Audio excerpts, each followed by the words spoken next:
Gentlemen, good afternoon. I know it's been a long day for everyone, but I think our session is going to be an interesting one. So if you have questions, we'll be glad to take your questions after the panelist presentations. Our session is on resilience lessons in African heritage sites. The co-creation of innovative solutions and multi-actor capacity building.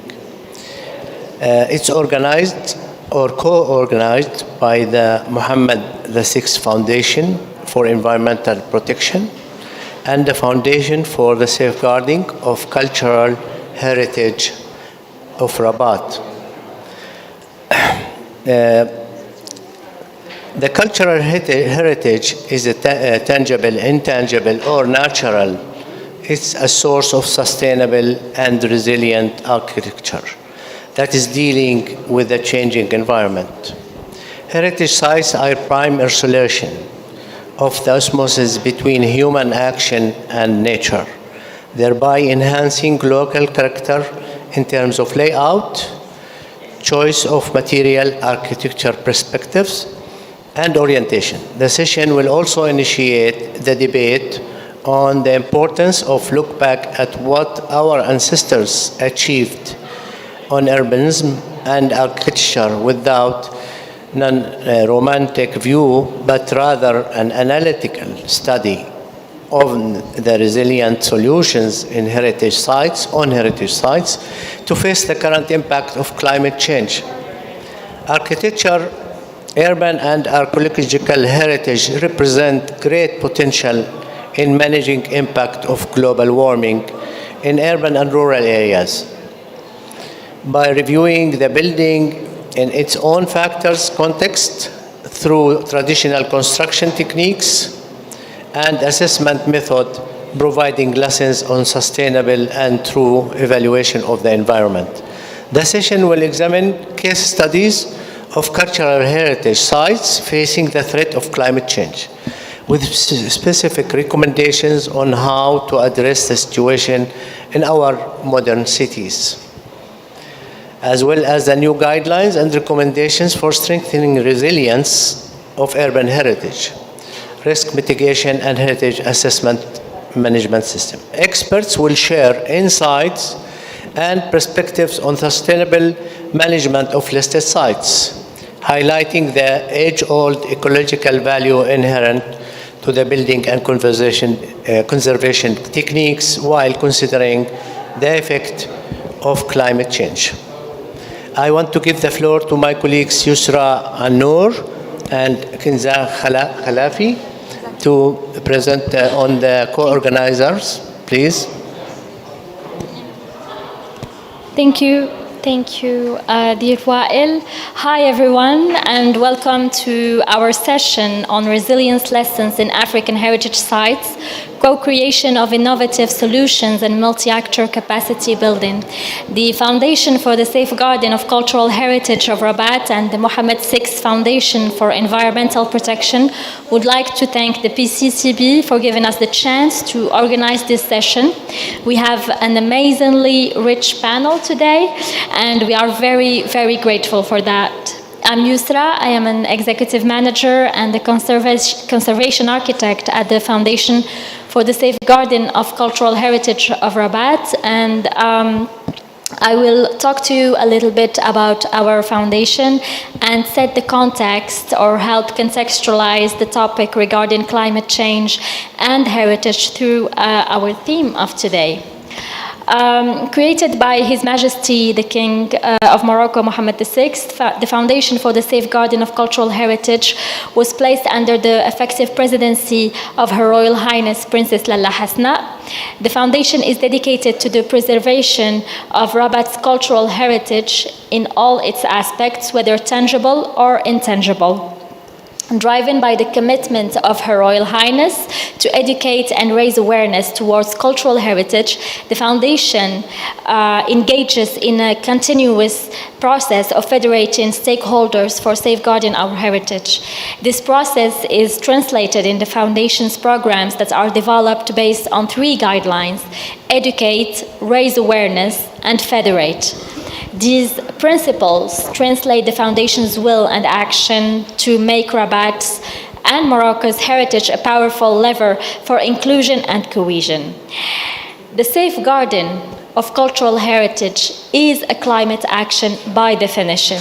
All aspects of cultural heritage can effectively contribute to sustainable development in each of the 3 dimensions of the 2023 Agenda for Sustainable Development: economic, social, and environmental. Traditional knowledge, values, and practices accumulated and renewed across generations as part of tangible and intangible cultural heritage have guided human societies in their interaction with their surroundings and all the natural environment for millennia.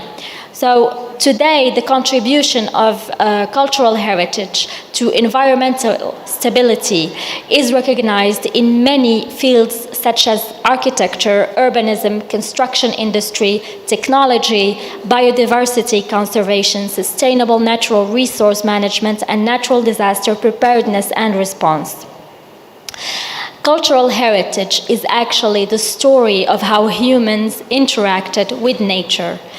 I will quote and unquote an extract from the World Charter of Nature adopted by the United Nations Assembly in 1982.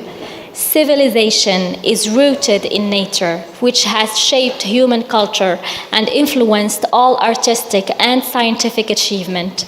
And living in harmony with nature gives man the best opportunities for development of his creativity and for rest and recreation.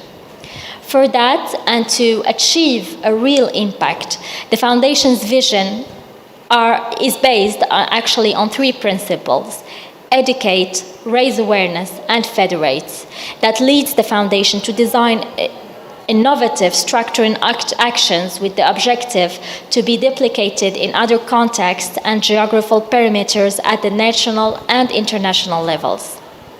Starting with the youngest ones, our educational programs are in partnership with the Ministry of Education and the Ministry of Culture and Youth, UNESCO, ICOMOS, and cultural and artistic institutions. Our educational programs are designed according to the context we started in Rabat by raising awareness project with and working with more than 12,000 children and educators, mainly about the importance of cultural heritage and how they can contribute in safeguarding it. I will give the floor to my colleague from our Sisters Foundation, the Mohammed VI Foundation for Environmental Protection. Thank you, Yusra. Kenza Khlafi, Executive Partnership Manager at the Mohammed VI Foundation for Environmental Protection, presided by Her Royal Highness Princess Lala Hasna. The foundation has been created in 2001. And the establishment of this foundation was really to raise awareness and educate for sustainable development, the different communities. We are starting by public, passing through schools. We are having programs from preschools to primary, middle, and high schools until university. And today, it is for the first time that the 2 sister foundations are in the same panel. The Mohammed VI Foundation for Environmental Protection, as the name is stating, the protection of the environment. We are with our sister foundation from the safeguarding of the cultural heritage of Rabat.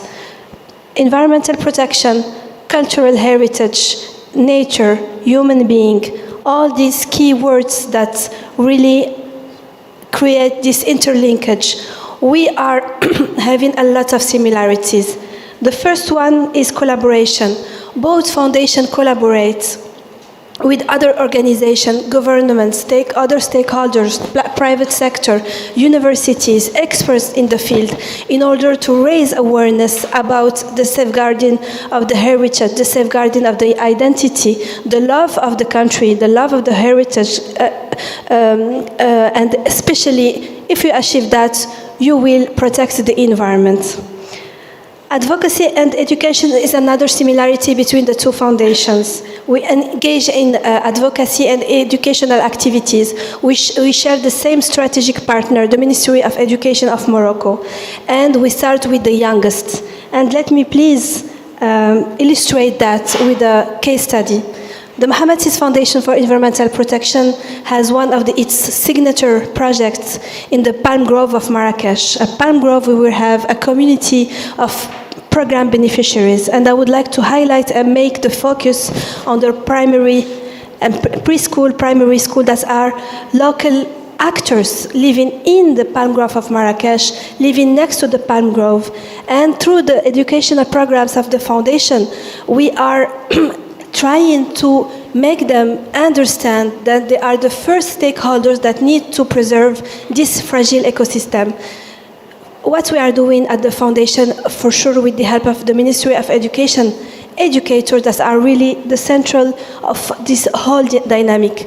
We are doing workshops about storytelling, making students understand love, especially loved where they are living.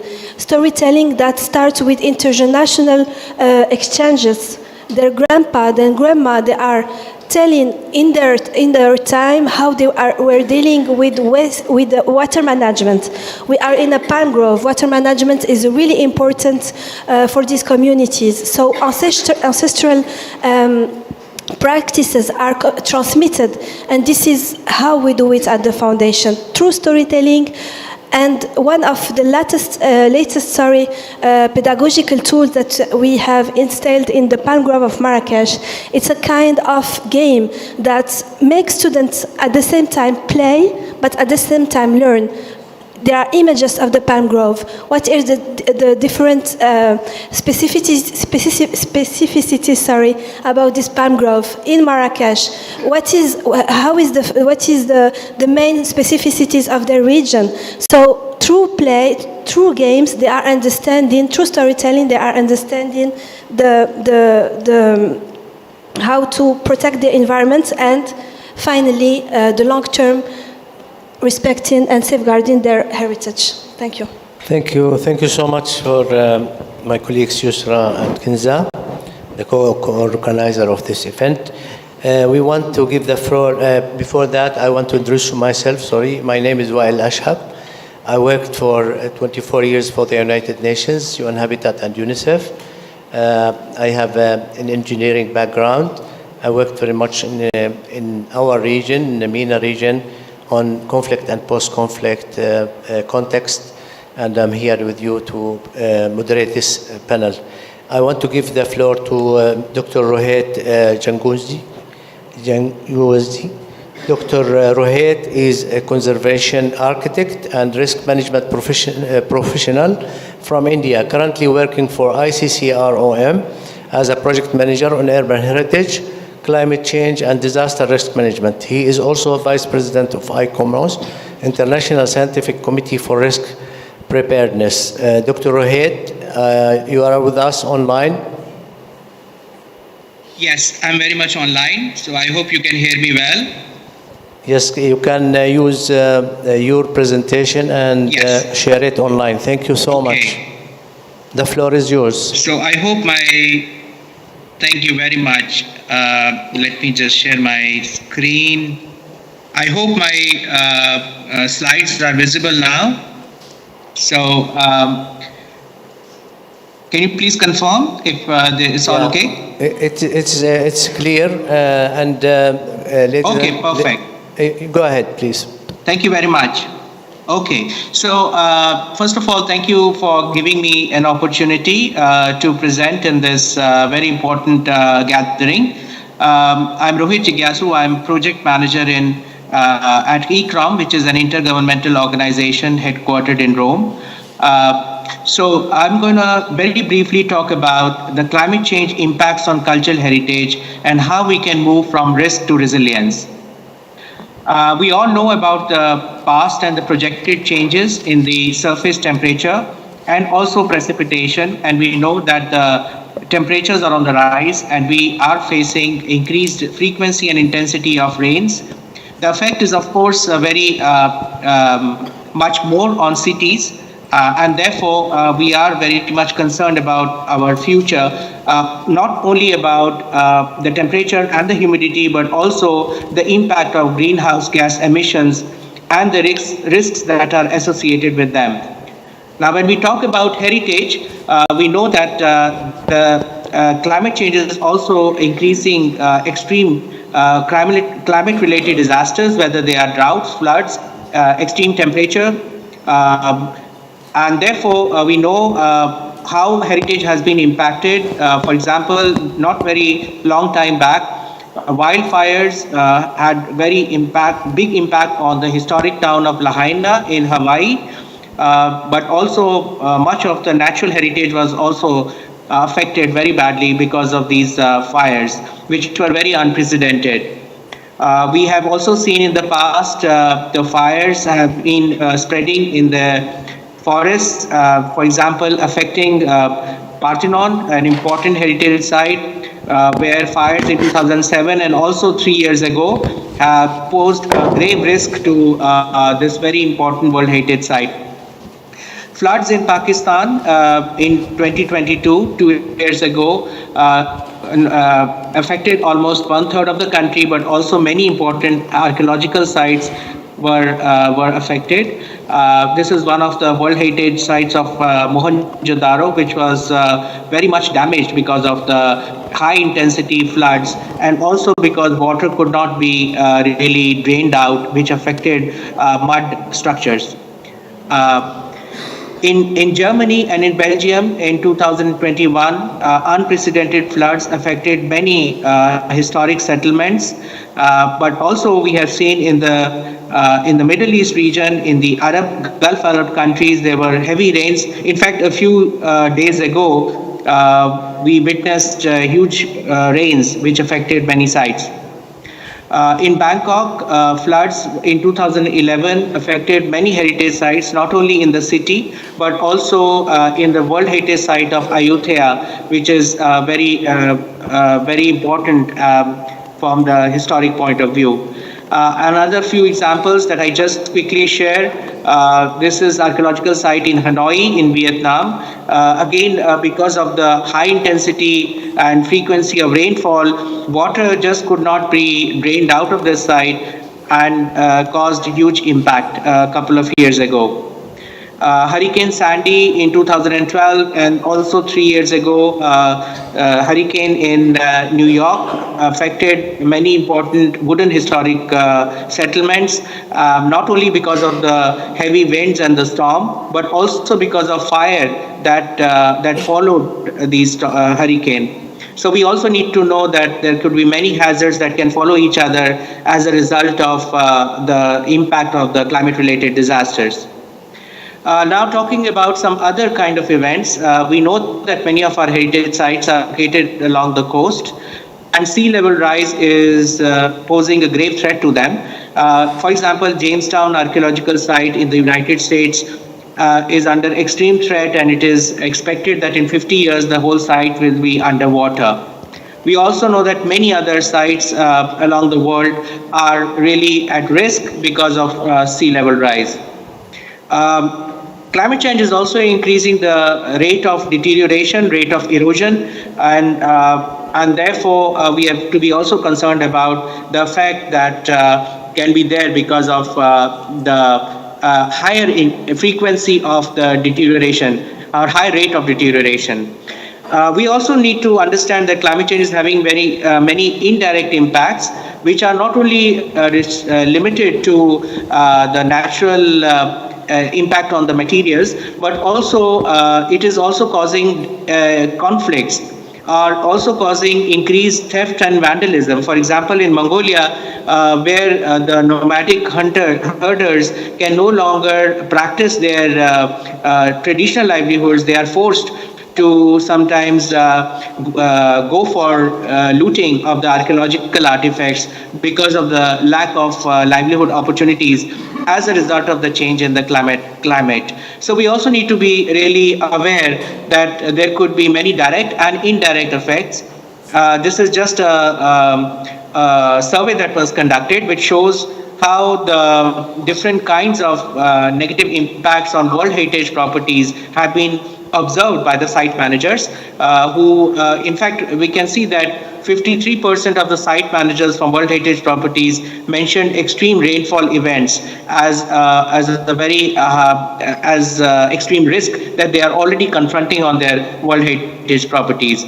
Also, increased costs of property maintenance and management, and the impacts on tourism are also experienced by World Heritage managers, as is seen in this survey.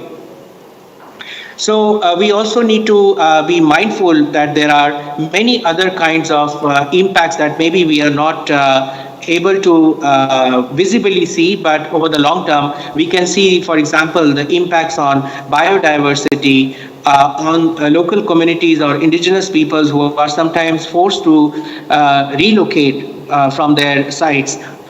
Changes in the landscape, which will include traditional plants or agricultural systems, and very importantly, water shortages are felt. Also, we have to be very much thinking about the loss and degradation of intangible heritage. And also the conflicts or violence which are going to which are having an impact. Also, economic losses, poverty are indirect impacts on our heritage sites, which are going to have consequences in the long term. When we talk about climate-induced hazards, we should be aware that there could be catastrophic events, but also slow and progressive events such as soil erosion or sea level rise, which we have to be thinking about. And these are all interconnected with each other. So in our World Heritage properties and in many other sites, all these different consequences are in fact collaborating with each other, whether it is sea level rise, cyclone, flooding, can I ask you to summarize in 1 minute, please? Zanzibar. In 1 minute. Yes. Thank you so much. I'm doing that. So we have to be also thinking about the challenges that are there for in terms of implementation. So we have to be thinking about resources, the policies, and legislation, the lack of capacities, all these have to be understood. While we also need to know that climate change cannot be addressed in isolation, we are facing challenges of urbanization. We have pandemic, which was also an indirect consequence of climate change. The economic indicators all have to be looked at together, and it was heartening to note that the natural sector and the cultural sector, or the Ministry of Environment and Ministry of Culture, and even the organizations from various sectors are collaborating now to be able to really address this risk, which is affecting our humanity as the large and of course our heritage sites. So we need to really look at the interface of sustainable development, climate change adaptation, disaster risk reduction, and heritage conservation and management in order to be able to really make our sites protected or safe enough, or reduce the risks due to the effect of climate change. I would like to conclude by emphasizing that we need to move from risk to resilience of heritage, which implies that we need to learn from traditional knowledge, as was also mentioned in the introductory speech, that we need to look at all the knowledge embedded in our heritage, and really you need to harness that knowledge, not in a romanticized manner, again as was mentioned, but in a very innovative way to be able to address this challenge of combining our traditional knowledge with our scientific knowledge to address the impact. Also, we need to do long-term monitoring systems for our heritage sites to really understand what are the long-term consequences. Thank you very much again for giving me the opportunity to present in this important session. Thank you very much. Thank you, Dr. Rohit. Thank you very much. Our next speaker panel member is Mr. Majid Mansour. Mr. Majid is a full professor at the National School of Architecture, Rabat, Morocco, and the head of Energy Laboratory and Architecture Urban Ambiances. The topic is going to be about climate change adaptation and disaster risk management, the case of historical cities of Morocco, how the historical cities in Morocco are designed to be resilient to face climate change and disaster risk. The floor is yours, Mr. Majid. And please be precise because we have our other panel members. Thank you so much. Please proceed. I also have to notify the presence that Mr. Majid Mansour will do his presentation in French. As you know, in Morocco and in Africa, we have two languages, French and English. But we are here to, if the audience, if anyone needs help, also with the translations. But the presentation will be in English, but he will speak in French. So please, you can go through the slides if you don't speak or understand the French. Please proceed, Mr. Majid. Ok. Oui, merci Monsieur le Président. Bonjour tout le monde. Est-ce que l'écran est partagé? Oui, l'écran est bien partagé, Monsieur Mansour. Non, là, on a perdu votre présentation. Est-ce que vous pouvez repartager votre écran?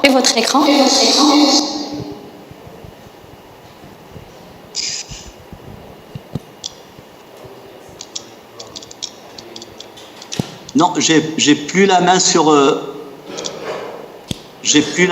le partage. If you can assist us, please. Our speaker cannot share his presentation anymore. Okay, can I propose to go to the next speaker so you have more time to solve this technical problem?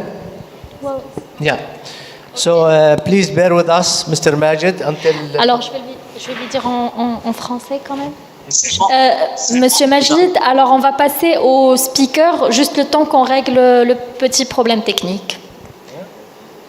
Okay, we'll go to Ms. Haifa Abdel Halim. Ms. Haifa Abdel Halim holds a master's degree in Heritage and Tourism Management and Development. She is an independent heritage specialist with over 18 years of experience, currently serving as climate heritage expert. She leads projects in Jordan, meticulously assessing the climate impact of heritage sites with substantial tenure of IUCN. Ms. Haifa has been pivotal in the success of the IUCN Tabi'a program,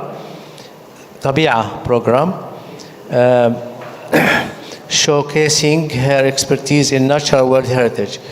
Her strengths lie in the capacity building, providing technical advice, and playing a crucial role in conservation efforts, from state to conservation monitoring to the protection and management beyond world heritage. Her achievement underscore a deep commitment to a broader environmental and conservation issue. The topic she's going to present on preserving legacies, case study of Petra Vulnerability Assessment Project. She will present the methodology of how to assess climate vulnerability for heritage sites and its mixture between science-based knowledge and local community observation and knowledge. Please, Ms. Haifa. Thank you. That's it. You have the... You can... Okay. The green one? Okay, so... yeah, the presentation is not showing up. Anyway, the project... can you please assist us with showing the presentation? Okay, no. Okay.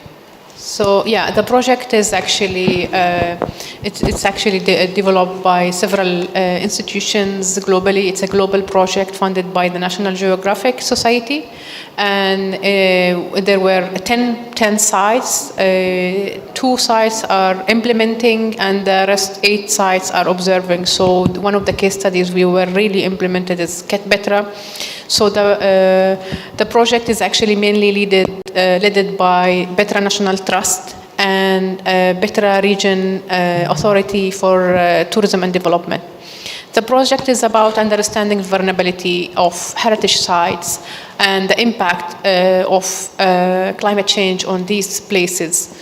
So the project was took a process, there's a methodology to assess the impact of climate change. It started with identify what are the values we are talking about and that we want to protect. We want to understand what is the future projections of a climate in Jordan. And then we start to understand what is the capacity, the adaptive capacity that the government or other societies or associations are implementing on the ground, and whether it's enough or efficient or not, we need to do further. And we end up with assessment for the vulnerability of these values and this site. So Petra is it's a very fragile site. It's carved in sandstone. And it is a World Heritage Site inscribed in 1985. And the site was the only Arab kingdom in this era. And it's actually based on how the Nabatean been creative to manage water resources to create a very flourished civilization, how they developed agriculture and trading. They developed these very sophisticated water system techniques that allow them to, in the middle of desert, to have this civilization. So recently we found out that Petra actually, the impact of climate change became very observant in Jordan, specifically in sites like Petra, and we start to see more floods, more frequent. Petra usually, naturally, used to have floods before, but Nabatean were very smart to manage this water come from all wadis when it rains, so they manage this water and use it into their livelihood development. However, recently, the trend of floods increased, and the intensity of these floods increased. So the project was to think, when we start thinking who we would like to include in this. So we think about local community, government, businesses, because Petra is the site for tourism. And based on that, we start our focus group discussions and see and talk to them what kind of values, what things they are value, do you think it's important we need to protect? Is it only heritage? Do we think there is something else? And actually we found out they are more interested in agriculture than tourism, which was a shock for us as experts. We think tourism in Petra is the number one for them. So then we started studying the climate change projections in Jordan, and we would like to thank Ministry of Environment to provide all these data to apply it on these in Petra and start to understand what we are expecting in the future in Jordan, specifically in Petra. And based on that, we start to think, okay, do we have something enough to do to implement or not? To need to do something further. These are part of this is the pictures of the project, how we done a lot of discussions, field visits, community discussions, government discussions to came out with to understand really what's happening. Actually, the local community knowledge was vital in our project. We are able to get the science-based knowledge from the Ministry of Environment based on their studies for long years to develop scenarios and projections of climate change. However, there is a lot of observation by local community on the impact of climate change. They don't know really the terms that we use for climate change, but they observe the change. For example, in Petra, they never been able to plant any lemon trees. There were only one tree of the whole village, and they never thought why. Now, every single house, they have a lemon tree. And they start to observe the change, but they don't really call it climate change.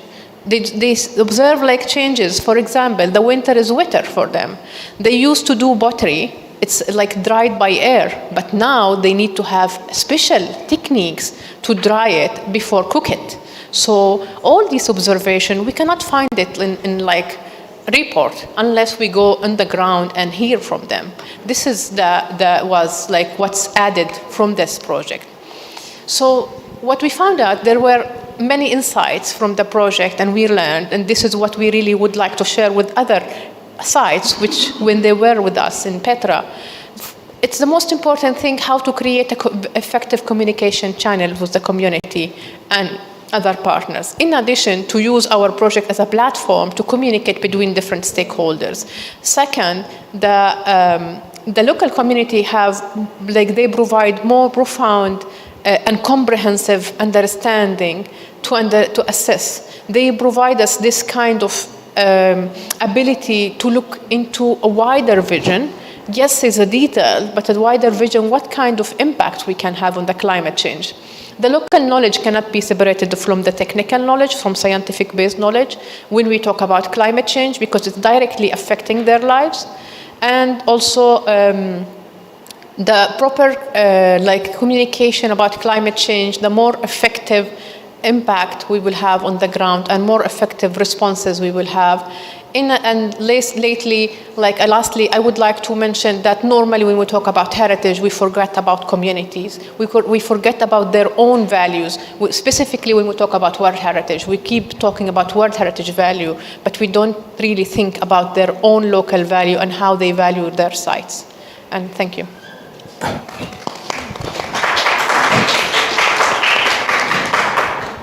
Thank you so much for your intervention. And is Majid ready? Is Majid? Majid, tu es en ligne? Alors, on voit ta présentation. Est-ce que tu nous entends?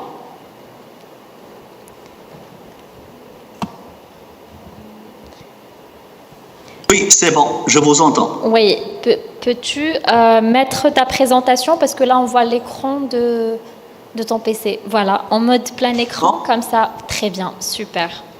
So as we were saying, the presentation of Majid, he will speak in French, but the slides will be in English, and we are here to assist anybody who needs a translation, help with translation. Thank you. Merci. Je peux commencer? I can start? Yes. Please proceed, yes. Oui. Bonjour tout le monde. Ma présentation concerne l'adaptation au changement climatique et risques naturels des centres historiques au Maroc, notamment les Médina et les villages fortifiés en terre. Donc, les centres historiques correspondent à des formes urbaines avec un système d'organisation et par des valeurs spirituelles, le droit du voisin et la communauté. La traditionnelle se caractérise par un tissu urbain et d'articulation, le bâti, le système de voirie et les équipements de proximité et l'imbrication de ces trois composants permet d'évoluer en maintenant la cohésion de l'ensemble. Alors, le choix de l'implantation des Médina n'est pas possible. Il obéit à plusieurs facteurs. Majid, excuse-nous, mais il y a un problème de connexion. Il y a un problème de connexion, il y a un problème de son, on ne t'entend pas très bien. Est-ce que tu peux te rapprocher de ton micro, si possible ? Et s'il te plaît, si l'on peut faire vite, parce qu'il ne nous reste pas beaucoup de temps, et on a toujours une présentation et une séance de discussion. Merci. Est-ce que vous arrivez à m'entendre sans problème maintenant? Il y a un écho qui revient. Il y a un problème d'écho? Oui, j'ai un problème d'écho qui me revient à chaque fois. Alors, je vérifie rapidement le son. Bon, normalement. C'est bon maintenant? Je peux continuer? Très bien, merci.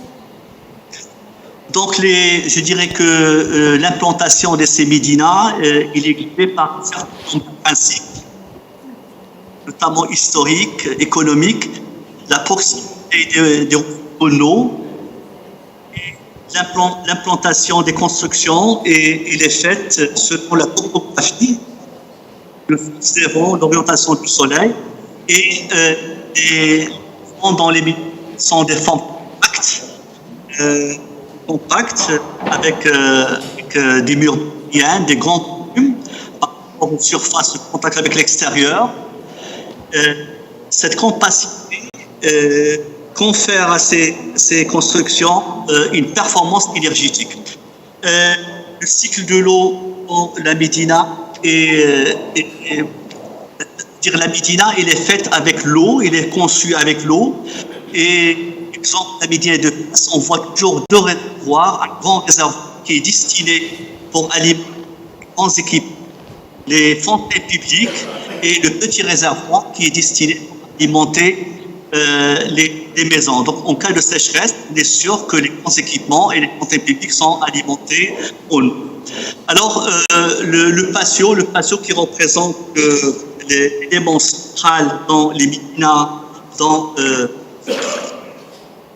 ce patio, il permet la régulation thermique et des propriétés thermiques qui sont très intéressantes en termes de ventilation, en termes d'éclairage naturel, en termes d'énergie de stockage de la chaleur qui servent pour réchauffer l'hiver, en termes de fraîcheur l'été, évacuation de chaleur. L'espace public dans la Médina aussi, il est caractérisé par des ruelles qui sont très étroites. Cette morphologie urbaine, pendant le jour, permet de réduire l'exposition des rues aux radiations. Comme ça, on a des repêches pendant le jour. Par contre, la nuit, se refroidissent plus lentement à cause de leur faible potentiel de perdre la chaleur. Donc, cette propriété, en quelque sorte, de la morphologie des Médinas, protège l'espace public contre le phénomène de chaleur urbaine dans les pays méditerranéens qui sont déjà chaudes. En matière de risque, je peux dire que la Médina est résiliente face au risque, voit un certain dispositif, des contreforts, ces contreforts qui sont ajoutés au pied du mur et au niveau de l'ouverture, permettent de transmettre les charges vers le sol en cas d'un séisme et de soutenir le mur. La même chose pour les arcs de construction qui peuvent maintenir les murs et assurer une certaine stabilité en cas d'une accélération horizontale liée à un séisme. La même chose pour les entourages d'ouverture qui permettent de transmettre les charges de part et d'autre. Et par conséquent, ça protège la bâtisse contre l'effondrement lors d'un séisme. Les sabbats aussi, c'est le passage ombragé avec fort ensemble monolithique. Le deuxième que je veux traiter, c'est les sabbats qui sont des villages fortifiés.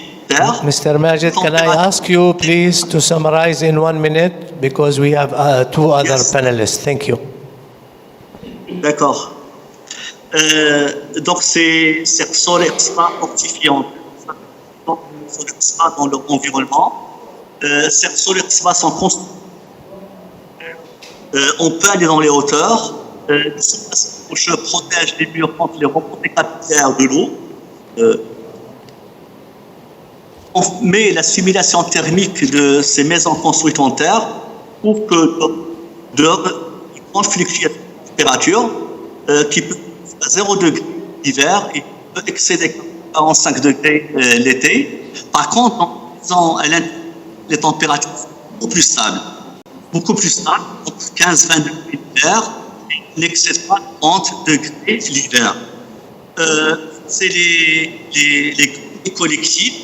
Je fais des images plus agrandies. Alors, ces greniers collectifs constituent une résilience collective face aux aléas et sécheresses prolongées où le village peut stocker la production pendant plusieurs années. Et je dirais, ça permet aussi de se protéger des aléas climatiques. Et constituent les premiers bons commandes. Ils stockent produits, production et aussi leurs biens. En conclusion, pour aller très vite, je peux dire que les sites historiques sont affectés par le changement climatique et le seront davantage dans le futur. Aujourd'hui, je pense qu'il faut renforcer les capacités des professionnels de la conservation et de la restauration du patrimoine climatique. Il faut intégrer les impacts du changement climatique dans les plans d'urbanisme et les actions de préservation du patrimoine.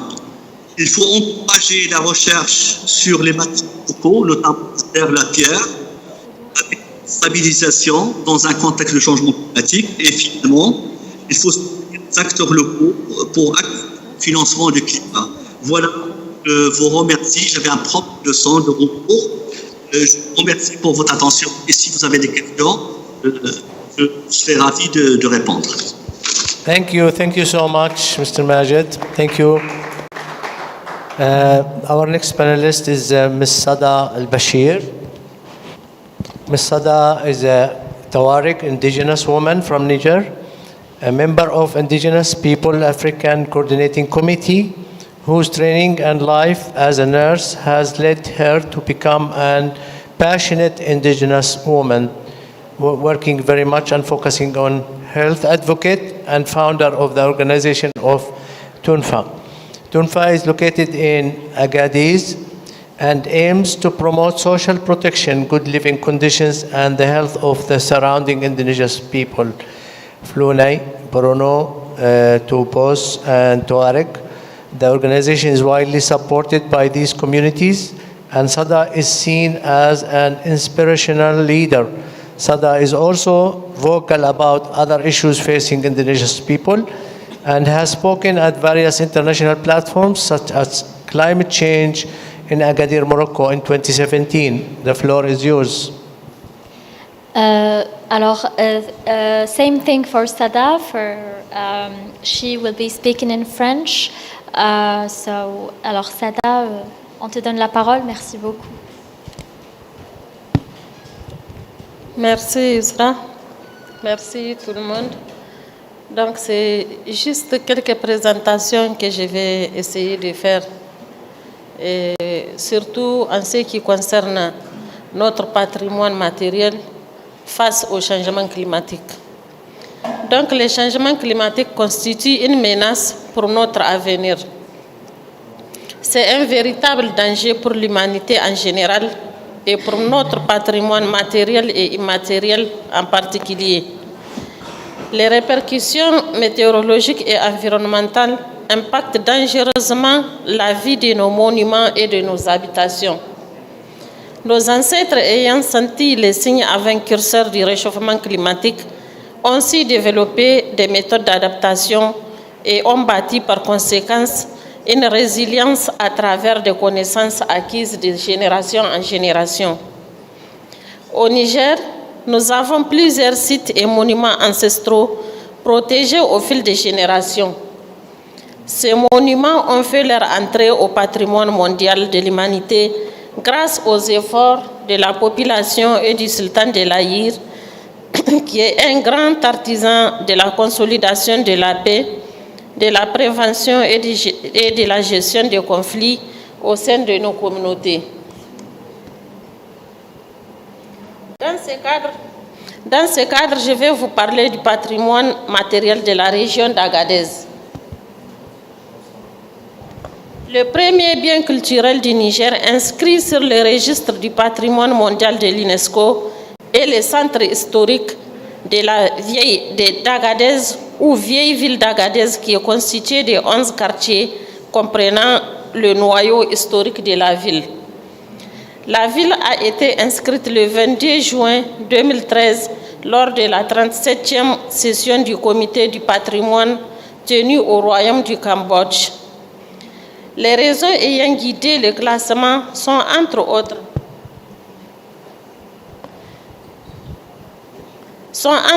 l'architecture en terre battue et le rôle que le sultanat a joué pendant des siècles pour la paix et l'expansion du commerce transsaharien. Agadez est devenu dès le XVe siècle un important lieu d'échanges commerciaux, techniques, religieux, artistiques et culturels, à l'origine d'un modèle urbain avec une synthèse d'influences architecturales. Agadez présente aussi une véritable volonté basée sur une politique de paix, d'accueil assurée par le sultanat. La vieille ville se caractérise par ses ruelles et ses rues irrégulières, ses constructions faites en terre crue, ses monuments anciens, ses mosquées anciennes, le palais du sultan, son ancien marché Tamallakoy.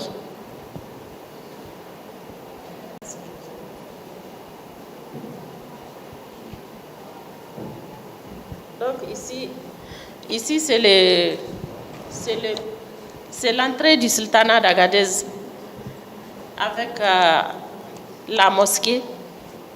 Ici, la mosquée est en train d'être crépie. C'est le crépissage. Là, c'est le centre, c'est le mémorium des martyrs. Donc, en 1916, au moment de la colonisation française, des marabouts ont été tués dans leur mosquée et ça a été élevé en un mémoriam.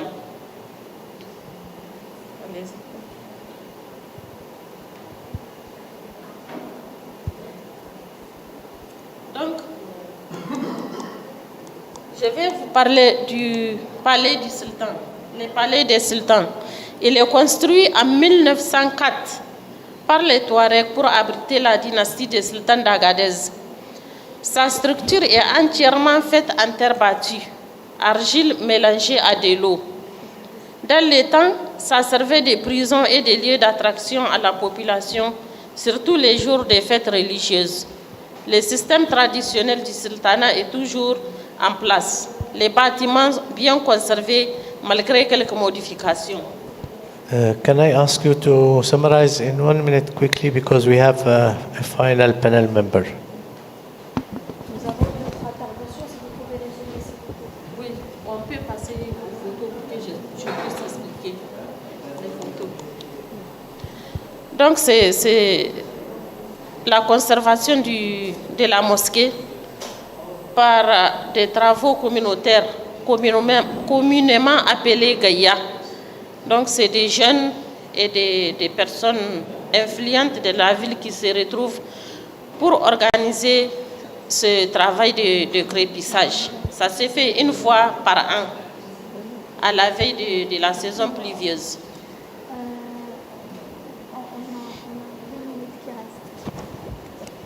Thank you so much.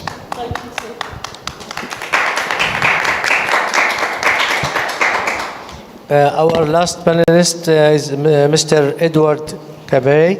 Edward Cabay is Belgium-Swiss architect based in Barcelona.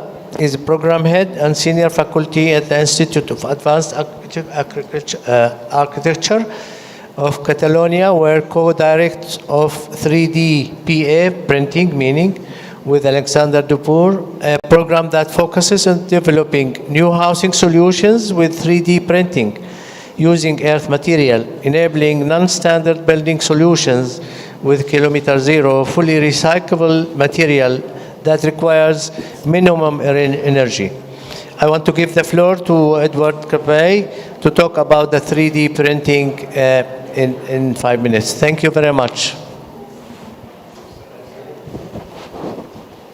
Thank you so much. Can you confirm that you can see the screen? We can see the screen. Please proceed. Yes. Fantastic. Thank you. So my name is Eduard Cabé. I'm from Barcelona, where I direct a research project at the Institute for Advanced Architecture of Catalonia. Essentially, we're working with robotic technology in order to transform soil into architectural walls. Earth is an incredibly interesting building material because it is locally sourced, therefore no cost or energy, the transportation of the material, but also there is no energy needed to transform the material into a buildable material. It can be immediately extracted from the ground and serves as a construction material. Furthermore, there is a lot of excess earth from construction, so that material is not only for free, but also we can reduce the impact by using it directly. We believe that earth is not a modern construction material, but it's absolutely not true. In all sorts of continents, earth is at the moment being used a lot in construction. But of course, one of the reasons why I'm speaking here today is that there is something beautiful about earth, is that it's a very old material that has been used for centuries. And in a world where communication was maybe not as advanced as today, every community would adapt the availability of resources to the climate, to the social structure, and make their own very unique architecture. Today there is a stigma on earth architecture, on earth construction. It is often preferred by concrete structures, but of course if we talk about carbon footprint and about climatic performance, earth is actually a viable alternative. If we work with 3D printing, with the digital technology, we can definitely optimize building processes, but furthermore, we can actually really get a lot of flexibility in the design process that enables to escape all the standardization practice in construction, try to think of an architecture that is adapted to its context, to its user. And of course, for that, the patrimony of Earth construction that is pre-industrial, at a moment where energy was not available on electricity, can be extremely interesting. Here are a few examples of what we can learn from the past. Now, first of all, these dome structures, or many dome structures over the African continent and elsewhere, can help us in order to understand the structure, the relationship between the structure and the form. Different type of formwork here in Iraq or in Mexico help us to design scaffolding which we can directly 3D print. The tradition of the bricklaying is very interesting for us because in 3D printing we add a layer of another. Of course, understanding strategies can make us go longer spans. This example on the left, a climatic example, comes from Saudi Arabia, the border with Yemen, where the insertion of stones within an earth enables a less water and therefore protect an earth wall from erosion, from water. This is something you can see from the drawing on the right that we have studied and adapted to technology, in which protruding layers of a clay wall are then finished with natural plaster that is based with egg white in order to prevent the erosion. When we 3D print, we actually design where the material should go. We are working, as you can see on the right, with CapaCITIES, and this example from the Fayoum Valley in the building is constructed from ceramic Edward, please summarize in 1 minute, please, because we have to close, please. Thank you. I'm sorry for that. The zero pot is a strategy from West Africa that is a climatic fridge that works with evaporative cooling. We have worked with the form in order to understand how the form will be able to localize the heat gain and the heat loss, which is then transcribed to a larger prototype that you can see of a prototype which the geometry enables the wind to be building and some sun to be protected by the self-shading experiment. We have taken this project into a collaboration with UNFCCC, where you see not only the climatic facade, but the idea that rather than importing the materials, we can actually import the technology and use a local material. That gives the path into an architectural project in which the community can play an active role into the design and the construction of habitat. Transparency, privacy is something that we also work with, looking at numerous examples in Islamic architecture, working openings. This is something that we're currently working on a project in Tanzania, where Tanzania, in a humid climate, a wall needs to spread and to ventilate as much as possible. Therefore, the you can see here. Right.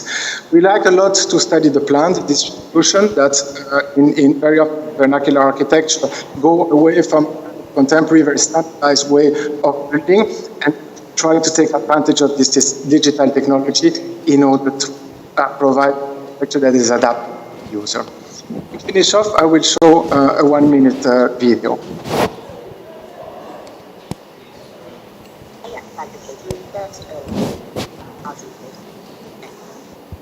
Given that buildings are responsible for 36% of CO2 emissions, this project is made with fully natural materials to reduce the CO2 impact.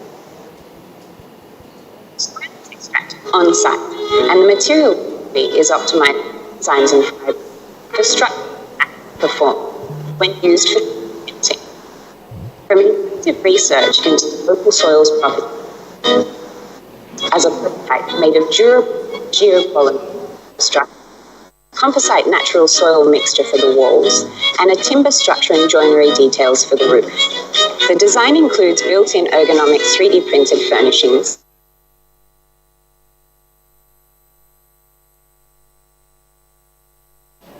We need to conclude. Thank you very much for your presentation. Please. I don't know if there is a problem with the connection. But thank you so much, Edward. So thank you to all our speakers. As you can see that for our session, we try to examine case studies of African heritage sites from an approach point of view with also practical case studies in tangible and intangible heritage sites. Also, we went all the way to Petra with Haifa, and then we also discovered that there are also innovative technology perspectives that are based on traditional know-how. So I think we concluded our session. I hope you had a clear idea of what we can do with heritage in terms of climate change action, and that safeguarding heritage is actually a climate change action by definition. So thank you so much. We are here to answer any question after the session, since we don't have enough time for discussion, but thank you so much.